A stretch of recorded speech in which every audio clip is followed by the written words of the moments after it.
Selanjutnya, mari kita bahas skema database dari aplikasi leasing motor atau sewa motor ini.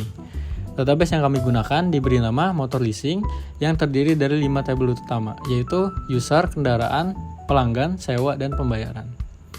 Yang pertama, tabel user digunakan untuk menyimpan data admin aplikasi, termasuk username, email, dan password, dengan keamanan menggunakan format hash pada passwordnya. Tabel kendaraan berisi informasi kendaraan yang dapat disewa seperti model, jenis, plat nomor, harga per hari, dan status yang menunjukkan ketersediaan kendaraan. Yang ketiga, tabel pelanggan mencatat data pelanggan yang terdaftar di aplikasi ini seperti nama, alamat, nomor telepon, dan email. Dan yang keempat, tabel sewa mencatat detail transaksi penyewaan mulai dari tanggal mulai, tanggal selesai, hingga total biaya yang dihitung secara otomatis berdasarkan harga kendaraan dan durasi penyewaan.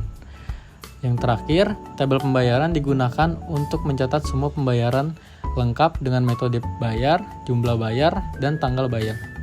Kelima tabel ini saling terhubung melalui relasi utama, seperti ID pelanggan di tabel sewa yang mereferensikan data di tabel pelanggan, serta ID sewa di tabel pembayaran sehingga memastikan integritas data antar proses yang ada. Selanjutnya adalah pembahasan untuk struktur folder.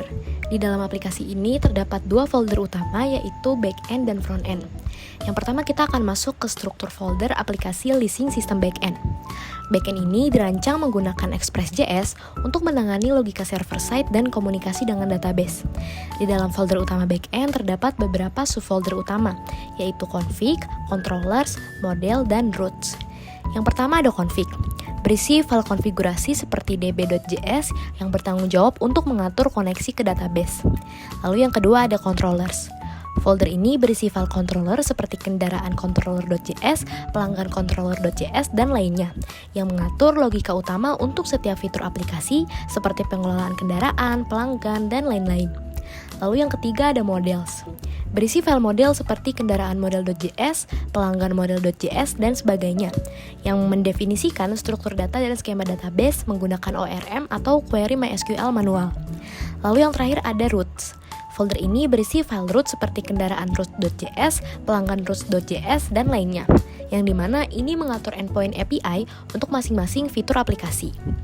Selain itu, ada juga file konfigurasi utama seperti .env untuk menyimpan variabel lingkungan seperti kredensial database, serta file server.js yang menjadi entry point untuk menjalankan backend aplikasi.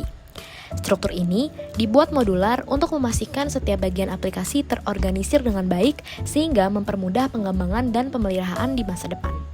Berikutnya, kita akan membahas struktur folder pada bagian leasing sistem front-end. Front-end aplikasi ini dikembangkan menggunakan Angular 16 dengan struktur folder yang terorganisir untuk mendukung pengembangan antarmuka pengguna secara efisien. Yang pertama ada folder src yang berisi seluruh sumber kode utama aplikasi dengan subfolder utama seperti ini. Pertama-tama di sini ada folder app. Folder ini menjadi inti dari aplikasi Angular yang di dalamnya terdapat folder komponen untuk menampung komponen-komponen kecil seperti navbar dan tombol yang dapat digunakan berulang-ulang di berbagai halaman aplikasi. Lalu ada folder pages. Nah, ini berisi halaman-halaman utama aplikasi seperti dashboard, login, lalu terdapat juga folder kendaraan, pelanggan, dan lain-lain. Di dalam folder tersebut juga terdapat folder button, itu untuk form, tambah atau edit kendaraan, pelanggan, atau yang lainnya. Jadi masing-masing halaman diatur dalam subfolder terpisah agar lebih rapi. Lalu ada juga folder service. Nah, ini berisi file service seperti kendaraan service.ts, pelanggan service.ts, dan lainnya. Self-service ini bertanggung jawab untuk menangani komunikasi antara front-end dengan API back-end.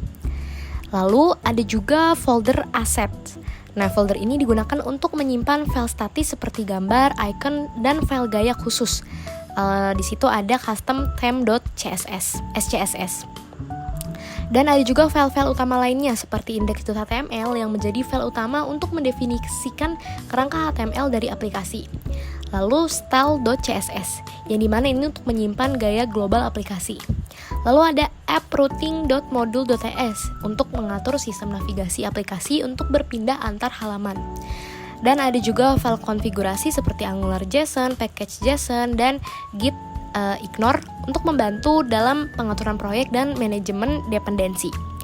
Intinya struktur ini dibuat untuk memastikan setiap bagian front-end dapat dengan mudah dikelola dan dikembangkan, sehingga pengalaman pengguna menjadi lebih intuitif dan dinamis.